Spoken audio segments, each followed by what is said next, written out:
ഇന്ന് ഞാൻ നിങ്ങളുടെ മുന്നിൽ വന്നിരിക്കുന്നത് രണ്ട് ഐഫോണുകളായിട്ടാണ്. രണ്ട് സീരീസ് ഫോൺ. ഇത് 16 Pro Maxിലെ ഡെസേർട്ട് ടൈറ്റാനിയം, അതിന്റെ ഒരു അൺബോക്സിങ്, അതിന്റെ കൂടെ 15 Pro Maxിന്റെ നാച്ചുറൽ ടൈറ്റാനിയം. ഈ രണ്ട് ഫോണുകളുടെ വ്യത്യസ്തത എന്തൊക്കെയാണ്, പുതിയ ഫീച്ചേഴ്സുകൾ 16 Pro Maxിൽ ഉൾപ്പെടുത്തി എന്നുള്ളതും, അതുപോലെ തന്നെ ഇതിന്റെ കളർ വേരിയന്റുകൾ എത്ര ഉണ്ട് എന്നുള്ളതും, പിന്നെ ഇതിൽ വരുന്ന ആക്ഷൻ ബട്ടനെ കുറിച്ച്, അതുപോലുള്ള കാര്യങ്ങളാണ് ഇന്നത്തെ ഈ വീഡിയോയിൽ. നിങ്ങൾ വീഡിയോ സ്കിപ്പ് ചെയ്യാതെ കാണണം. ഐഫോണിന്റെ 16 Pro Max ലോഞ്ച് ചെയ്തിട്ട് 16 Pro Max അല്ല 16 ഗണത്തിൽപ്പെട്ട ഫോണ് ലോഞ്ച് ചെയ്തിട്ട് ഇപ്പൊ ഏകദേശം 2 ദിവസമായി. പക്ഷെ എന്റെ കയ്യിൽ ഇന്നാണ് കിട്ടിയിരിക്കുന്നത്. അപ്പൊ വാ നമുക്കിത് അൺബോക്സ് ചെയ്തിട്ട് കാണിച്ചു കൊടുക്കാം. ക്യാമറ അടുത്തേക്ക് വാ, കടന്നു വാ. അപ്പൊ നമ്മുടെ മുന്നിൽ ഞാൻ നേരത്തെ പറഞ്ഞു, ഇത് 16 Pro Max ആണ് ഡെസേർട്ട് ടൈറ്റാനിയം.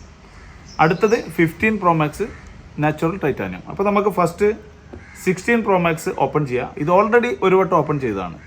നിങ്ങൾക്ക് കാണിച്ചു തരുന്ന അൺബോക്സിങ് ഞാൻ ഒരിക്കൽ പൊട്ടിച്ച ഫോൺ തന്നെയാണ്. ഇപ്പോൾ ജസ്റ്റ് ബിഫോറാണ് പൊട്ടിച്ചത്, അപ്പോൾ ക്യാമറ എടുത്തിട്ടുണ്ടായില്ല. ഇതാണ് ഡെസേർട്ട് ടൈറ്റാനിയത്തിൽ വരുന്ന കളറ്. ഇതാണ് ഫോണ്. ഇതിൽ പുതിയതായിട്ടുള്ള ഫീച്ചേഴ്സ് ഈ ഒരു ബട്ടണാണ്, action button, action camera, intelligent camera എന്ന് പറയും. നമ്മൾ കാണിക്കുന്നത് ഐഫോണിൻ്റെ തന്നെ 15 Pro Max, ഞാൻ നേരത്തെ പറഞ്ഞില്ലേ, അതിലെ നാച്ചുറൽ ടൈറ്റാനിയം. ഈ ഫോണ് 16 Pro Maxിൻ്റെ കൂടെ കമ്പയർ ചെയ്യുമ്പോൾ കാഴ്ചയിൽ വലിയ വ്യത്യാസമൊന്നുമില്ല. ഡിസ്പ്ലേ ഇതിൻ്റെത് വന്നിട്ട് 6.7 ആണ്, ഇതിൻ്റെ ഡിസ്പ്ലേ 6.9 ആണ്. അതാണ് പ്രധാനമായിട്ടുള്ളൊരു വ്യത്യാസം. ചെറിയൊരു വ്യത്യാസം ഈ കാഴ്ചയിൽ തന്നെ കാണാം. പിന്നെ പുറകുവശത്തെ ക്യാമറ സ്റ്റൈലൊക്കെ ഏകദേശം ഒരേ ഒരു ലെവലിലാണ്, കണ്ടോ. പിന്നെ ഇതിൽ വ്യത്യസ്തത എന്താണെന്ന് വെച്ച് കഴിഞ്ഞാൽ, ബട്ടൺസുകൾ നമ്മൾ ഈ കീ നോക്കുകയാണെന്നുണ്ടെങ്കിൽ ഈ ഒരു സൈഡ് കറക്റ്റ് ഒരേപോലെ തന്നെയാണ്. അടുത്ത സൈഡിലാണ് ഈ ആക്ഷൻ ക്യാമറ ബട്ടൺ വരുന്നത്. അത് 15 Pro Maxിന് ഇല്ല, 16 Pro Maxിനുണ്ട്. അപ്പോൾ നമുക്ക് ആദ്യം തന്നെ 16 Pro Maxിലെ ഈ ഒരു ക്യാമറ ആക്ഷൻ ബട്ടനെ കുറിച്ച് പറയാം. Visual intelligence. നമ്മുടെ ഈ 16 Pro Maxിലെ ക്യാമറ കൺട്രോൾ ബട്ടനെ കുറിച്ച് പറയുകയാണെന്നുണ്ടെങ്കിൽ, ഇത് ഒരു വിഷ്വൽ ഇൻ്റലിജൻസ് ആണ്. നമ്മളൊരിക്കൽ പ്രസ് ചെയ്ത് കഴിഞ്ഞാൽ, അതായത് ഈ ബട്ടൺ ഒന്ന് ഓൺ ചെയ്ത് കഴിഞ്ഞാൽ ക്യാമറ ഓണായി വരും. എന്നിട്ട് നമ്മളൊരു റെസ്റ്റോറൻറ്റിലേക്കോ അങ്ങനെ എന്തെങ്കിലും ഒരു സംഭവം പോയിന്റ് ചെയ്താൽ അവിടുത്തെ മെനു, ടൈമിംഗ് ഒക്കെ കാണിച്ചു തരും. പക്ഷേ ഇതൊന്നും ഇപ്പം ഈ ഫോണിൽ അവൈലബിൾ അല്ല. നമ്മുടെ ആർട്ടിഫിഷ്യൽ ഇൻ്റലിജൻസ്, ആപ്പിൾ ഇൻ്റലിജൻസ്, ഇത് ഫോണിൽ ഇപ്പോൾ അവൈലബിൾ അല്ല. ഐഫോൺ പറയുന്നത് നവംബറിൽ വരുന്ന അപ്ഡേഷനിൽ അതും കൂടി ഫോണിൽ ആക്റ്റീവ് ആവുന്നതാണ്. ഇതിനെക്കുറിച്ച് നമ്മൾ ബേസ് ചെയ്ത് പറയുകയാണെന്നുണ്ടെങ്കിൽ, ഇപ്പോൾ ഓൾറെഡി ആൻഡ്രോയിഡ് ഫോണിൽ ഗൂഗിൾ ലെൻസ് ഉണ്ട്. അത് നമ്മൾ അത്ര യൂസ് ചെയ്യാറില്ല. അത് ഒരു സർക്കിൾ ടു സർക്കിൾ കോമ്പിനേഷൻ ചെയ്യാന്നുണ്ടെങ്കിൽ അതിൻ്റെ വിഷ്വൽ നമുക്ക് കറക്റ്റ് ഡീറ്റെയിൽ ആയിട്ട് കിട്ടും. അതായിരിക്കും ഈ ഒരു ക്യാമറ ആക്ഷൻ ബട്ടണിലൂടെ, അല്ലാന്നുണ്ടെങ്കിൽ ഒരു വിഷ്വൽ ഇൻ്റലിജൻസ് ഐഫോണിലേക്ക് വന്നിരിക്കുന്നത് ആ ഒരു രംഗത്തിലൂടെ. പിന്നെ ഇതിൻ്റെ ക്യാമറയെ കുറിച്ച് പറയുകയാണെന്നുണ്ടെങ്കിൽ, 16 Pro Maxിൽ 16 ഗണത്തിൽ വന്നിരിക്കുന്നത് 48 MP ക്യാമറകളാണ് അതിൻ്റെ മെയിൻ ക്യാമറ. അതുകൂടാണ്ട് 48 MP അൾട്രാ വൈഡ് ക്യാമറയും ഇതിലുണ്ട്. കളറുകൾ വരികയാണെന്നുണ്ടെങ്കിൽ, ഇപ്പോൾ എൻ്റെ കയ്യിലുള്ളത് ഡെസേർട്ട് ടൈറ്റാനിയമാണ്, ഞാൻ പറഞ്ഞു. പിന്നെ black titanium, white titanium, natural titanium, ഇത്രയും കളറുകളാണ് ഇപ്പോൾ 16 Pro Max ഗണത്തിൽ ഉൾപ്പെടുത്തിയിട്ട് വന്നിട്ടുള്ളത്. അതുപോലെ തന്നെ ഈ 16 ഫോണിൽ, ഈ ഫോണിൻ്റെ ഹീറ്റിംഗ് കുറക്കാൻ വേണ്ടിയിട്ട് ആപ്പിൾ കമ്പനി ഒരു തെർമൽ ഷീറ്റ് അഡീഷണൽ ആയിട്ട് ഉൾപ്പെടുത്തിയിട്ടുണ്ട്. അത് മുമ്പത്തെ ഫോണിൽ ഉണ്ടായിരുന്നതാണ്, പക്ഷെ അതിലുണ്ടായിരുന്നത് ഒരു ടൈപ്പ് തെർമൽ ചേമ്പറുകളാണ്. ഇത് അങ്ങനെയല്ല, തെർമൽ ഷീറ്റ് തന്നെ. നമ്മൾ ഫോൺ കൂടുതൽ നേരം കണ്ടിന്യൂസ് ആയിട്ട് യൂസ് ചെയ്താലും അത്ര ഹീറ്റ് വരില്ല എന്ന് ആപ്പിൾ കമ്പനി പറയുന്നുണ്ട്.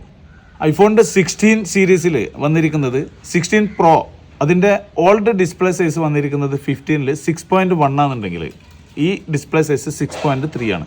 അതുപോലെ തന്നെ 16 Pro Max സൈസ് നമ്മുടെ 15 Pro Maxന് വന്നിരുന്ന, ഞാൻ നേരത്തെ പറഞ്ഞു, 6.7 ആണെന്നുണ്ടെങ്കിൽ 16 Pro Maxൻ്റെ സൈസ് 6.9 ആണ്.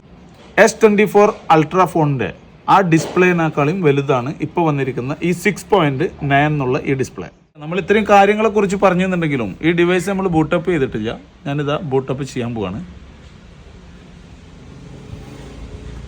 ഇതിൻ്റെ ഡിസ്പ്ലേ വെസല് അത് ശരിക്കും ഒരു ഇൻഹാൻഡ് ഫീൽഡ് ശരിക്കും കണ്ട, ഇത്രയും ഭാഗം മാത്രമേ അവർ ഒഴിവാക്കിയിട്ടുള്ളൂ. ബാക്കി 6.9. ഇനി 15 Pro Max കയ്യിലെടുത്തിട്ട് രണ്ടും കൂടി കാണിച്ചു തരാം.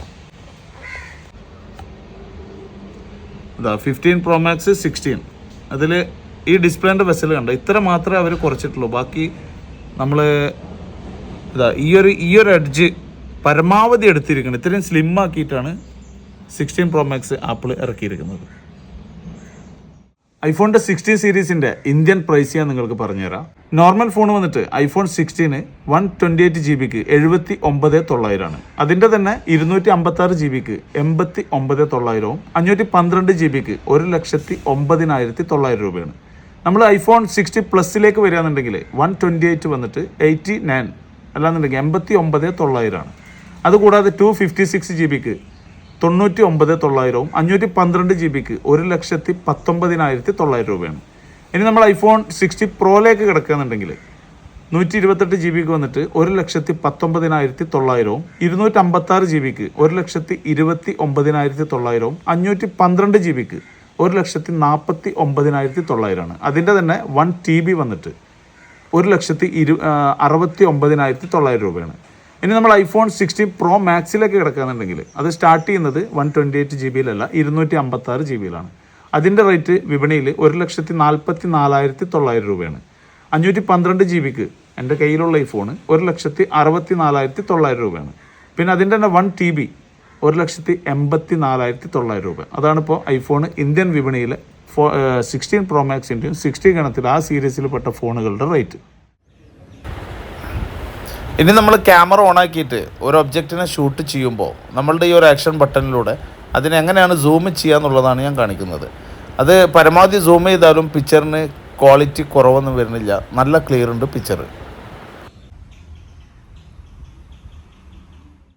ഇതൊക്കെയാണ് രണ്ട് ഫോണുകൾ തമ്മിലുള്ള വ്യത്യാസവും 16 പ്രോ മാക്സിലെ 16 സീരീസിലെ ഫോണിന്റെ വിശേഷങ്ങളും. ഈ വീഡിയോ നിങ്ങൾക്ക് ഇഷ്ടപ്പെട്ടെന്നുണ്ടെങ്കിൽ നിങ്ങൾ മറ്റുള്ളവരിലേക്ക് എത്തിക്കാൻ മറക്കരുത്. ഇതുപോലുള്ള വീഡിയോ ആയിട്ട് ഇനിയും വരും. അതുക്കും വരക്കും ബൈ.